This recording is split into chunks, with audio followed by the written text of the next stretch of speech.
Cricket के रोचक किस्सों में आज हम उस रिकॉर्ड की बात करेंगे जो आज 67 साल के बाद भी कोई नहीं तोड़ पाया है। यानी उस बल्लेबाज की बात जिसने करीब 970 मिनट क्रीज पर समय बिताया, 13 शतक जमाया और अपनी टीम की हार को ड्रॉ में तब्दील कर दिया। पाकिस्तान के हनीफ मोहम्मद की हम बात करेंगे, लेकिन उससे पहले एक गुजारिश, एक निवेदन है कि अगर अभी तक आपने वादब बा मुलाहजा को सब्सक्राइब नहीं किया तो सब्सक्राइब करें, लाइक करें और ज़्यादा से ज़्यादा शेयर करें ताकि क्रिकेट से जुड़ी जानकारियाँ इससे और रिकॉर्ड्स आप तक ज़्यादा से ज़्यादा पहुँचे और बेल आइकन दबाना ना भूलें। उससे हमारे किसी भी नए वीडियो की जानकारी आप तक फ़ौरन पहुँचेगी। और अगर आप हमारे फेसबुक पर इसे इन वीडियो को देख रहे हैं तो हमारे फेसबुक पेज को फॉलो करें, लाइक करें और शेयर करें। कमेंट भी कर सकते हैं, कमेंट करना ना भूलें। तो बात 1958 ब्रिजटॉन की। पाकिस्तान पहली बार वेस्ट इंडीज के दौरे पर गया। पहला दौरा था और दौरे का पहला ही टेस्ट ब्रिजटॉन में खेला गया था। वेस्ट इंडीज ने टॉस जीता, पहले बल्लेबाजी की, 2 दिन तक बल्लेबाजी की और 592 रन का बड़ा स्कोर खड़ा कर लिया। 172 ओवर तक मैदान में डटे रहने के बाद पाकिस्तानी खिलाड़ी सिर्फ 42 ओवर खेल पाए और पहली पारी में पूरी टीम 106 रन बनाकर पैवेलियन लौट गई। उस वक्त 6 रोज का टेस्ट हुआ करता था और टेस्ट मैच का तीसरा ही दिन था, तो जाहिर है कि लगभग पाकिस्तान की हार सामने दिखाई पड़ रही थी। पूरा दिन, अभी तीसरा दिन भी आधा ही पूरा गुजरा नहीं था। वेस्ट इंडीज की टीम को 486 रनों की बहुत बड़ी बढ़त बन गई थी और लगभग पाकिस्तान के लिए मैच बचाना नामुमकिन सा था। लेकिन क्रिकेट का खेल अनिश्चितताओं का खेल भी होता है और फिर जो कुछ हुआ वो इतिहास हो गया। लेकिन चूंकि जो टीम पहली इनिंग में 100 रन पे ढेर हो जाए, 100 रन के आसपास ढेर हो जाए, उससे दूसरी पारी में कोई बहुत बड़ी चमत्कार की उम्मीद कोई नहीं लगा रहा था और ये लग रहा था कि बस तीसरे दिन नहीं तो चौथे दिन तक किसी तरह से गिरती पड़ती टीम पहुंचेगी चौथे दिन और फिर मामला खत्म। पाकिस्तान के हाथ से खेल पाकिस्तान के हाथ से मैच फिसलता हुआ दिखाई दे रहा था। हनीफ मोहम्मद लेकिन कुछ दूसरे इरादे से थे। इस मैच से कबल वो 2 सेंचुरी पाकिस्तान के लिए लगा चुके थे और उनका उस वक्त का सबसे बेहतरीन निजी स्कोर 142 तक था। उन्होंने दूसरी पारी विकेट कीपर इम्तियाज अहमद के साथ शुरू की। ओपनिंग के लिए दोनों आए तो बहुत से लोगों को, जैसा मैंने कहा कि बहुत से लोगों की उम्मीद थी कि यह मैच इसी रोज खत्म हो जाएगा, ज्यादा से ज्यादा चौथे रोज हो जाएगा। लेकिन हनीफ मोहम्मद तो किसी और सोच के साथ लेकर आए थे कि विकेट में कोई तो विकेट जैसा है उसे देखभाल के खोले खेलेंगे और हुआ भी ऐसा। तेज गेंदबाजों का वेस्ट इंडीज के तेज गेंदबाजों का पहले भी जलवा रहा करता था। तो हनीफ मोहम्मद ने चीज़ों को देखा और बहुत मुस्तकिल मिजाजी से हाँ चीज गेंदों को परखना शुरू किया और जो गेंद बल्ले पे आ रही थी, जिस तरह से वो धीरे धीरे अपने को सेटल करते रहे और जो गेंदों में ज्यादा छेड़छाड़ नहीं कर रहे थे। तीसरे दिन जब का खेल खत्म हुआ तो इम्तियाज 91 रन पर बनाकर तीसरे दिन के खेल खत्म होने से पहले यानी wicket keeper Imtiaz Ahmed 91 run के अपने स्कोर पर विकेट गंवा बैठे और हनीफ 61 रन पर खेल रहे थे। उनका साथ देने फिर अलीमुद्दीन आए। चौथे दिन पाकिस्तान ने स्कोर में 177 रन का 177 रन बनाए और अलीम भी आउट होकर चले गए।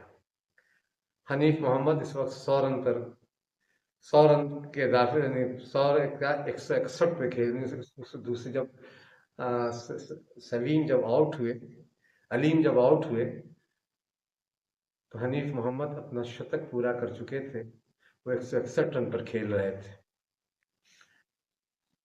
और चौथे दिन गुजार दिया पाकिस्तान के बल्लेबाजों ने, हनीफ मोहम्मद जिसमें जाहिर है कि सरफहरिस्त थे। पांचवें दिन एक और विकेट गिरा। पाकिस्तान ने मजीद 186 रन 86 और हनीफ मोहम्मद ने 9 रन और जोड़े, यानी हनीफ मोहम्मद के 270 बन गए पांचवें दिन, वो 270 बना गए, क्रीज पे थे। और पाकिस्तान ने पांचवें दिन 186 रन अपने स्कोर में जोड़ा और पाकिस्तान को वेस्ट इंडीज पर 52 रनों की 52 रनों की बढ़त मिल चुकी थी।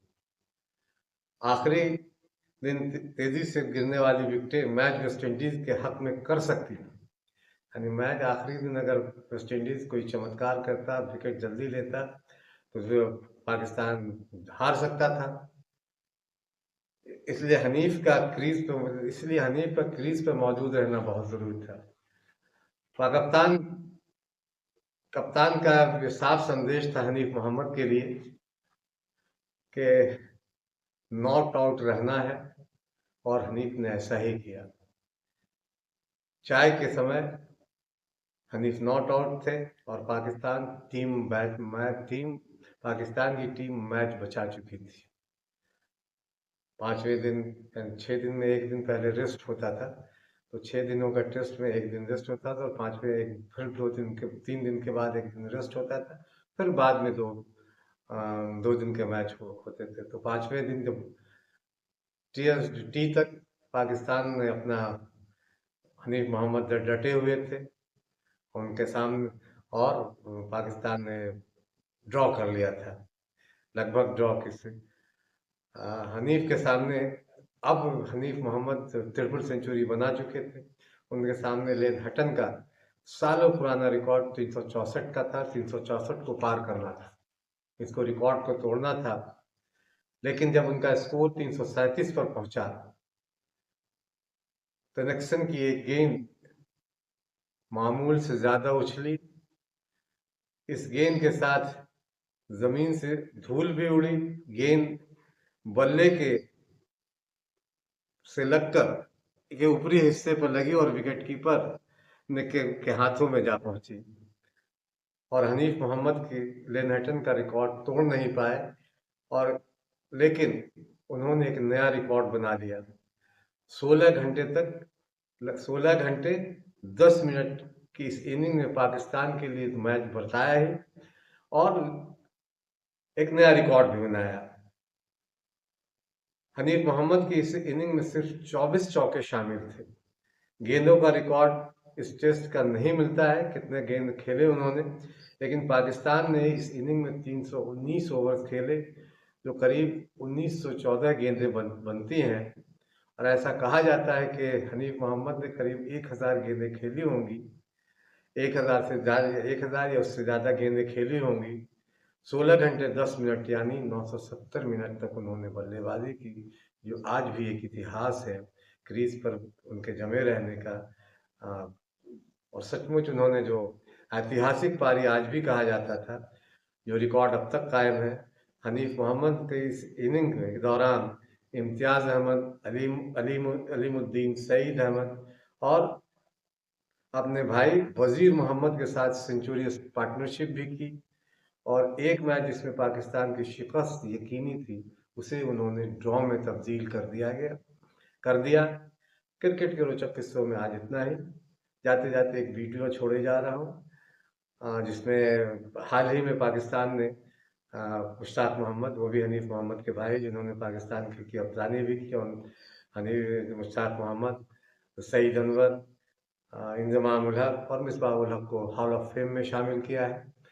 इनमें से 3 ने हॉल ऑफ फेम मिलने के बाद जो संदेश दिया, उस संदेश को सुने और उससे जो नए क्रिकेट खिलाड़ी हैं उनसे प्रेरणा लें कि देर सवेर खिलाड़ियों की प्रतिभाओं को पहचाना जाता है, उन्हें सम्मान दिया जाता है।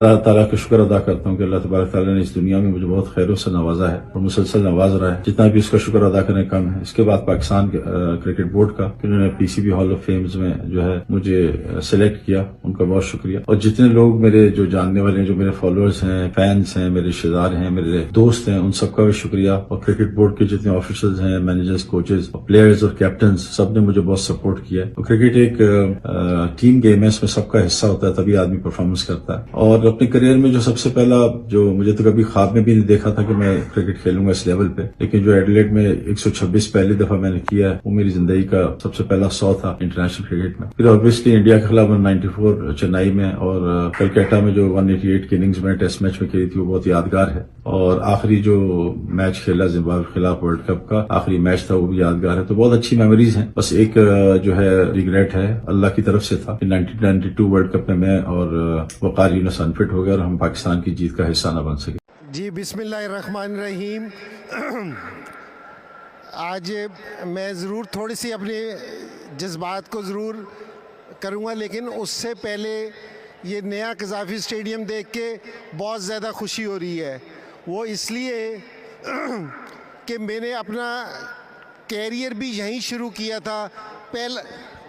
पहला इंटरनेशनल जो सा मैच है वो मैंने कज़ाफ़ी स्टेडियम में खेला था और लास्ट भी अपना मैच कज़ाफ़ी स्टेडियम में खेला था।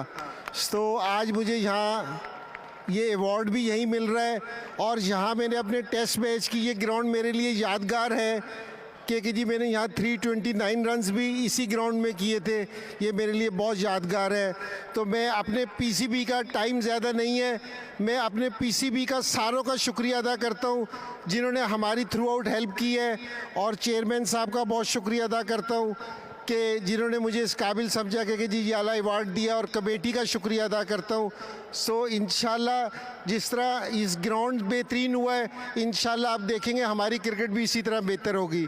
बहुत मेहरबानी। अस्सलाम वालेकुम। बिस्मिल्लाहिर्रहमानिर्रहीम। सबसे पहले तो अल्लाह का शुक्र है कि जिसने इतनी इज़्ज़त दी है। और ज़िंदगी में आपको, आपका एक ख्वाब होता है कि आपको रिकग्नाइज़ करें लोग। Thank you PCB, thank you Mohsin Naqvi साहब, आपका बहुत शुक्रिया कि आपने हमें इज़्ज़त बख्शी। और आपको बहुत बहुत मुबारक और सारे पाकिस्तान को बहुत बहुत मुबारक। कल भी मैं यहाँ पे आया था, स्टेडियम की इनॉग्रेशन थी और मज़ा आ गया यहाँ पे आके देख के जिस तरीके से ये स्टेडियम अब लुक दे रहा है। और मैं कभी वैसे स्टेडियम में मैच देखने नहीं आया, लेकिन यकीन करें इतना मज़ा आ रहा है कि दिल कर रहा है कि हर मैच देखें। So thank you very much. और मैं ज़रूर इस मौके पे शुक्रिया अदा करूँगा उन सब लोगों का जो हमारे कोचेज़ रहे हैं, हमारे कुलीग्स रहे हैं, जिन्होंने हमें सपोर्ट किया, हमारे पेरेंट्स और स्पेशली हमारी फैमिलीज़। मेरी फैमिली यहाँ पे है, बेटा नहीं है, बीवी है, बेटी है, बट इन्होंने बहुत कुर्बानियाँ दी हैं हमारे लिए, इनसे हम दूर रहें। Thank you very much for your support. और हमारे घर वाले, हमारी माएँ जिन्होंने हमेशा दुआ की है, थैंक यू। और सबसे इम्पोर्टेंट फैंस जहाँ पे हैं थ्रू आउट द कैरियर, जिन्होंने हमें सपोर्ट किया, thank you very much. Thank you PCB.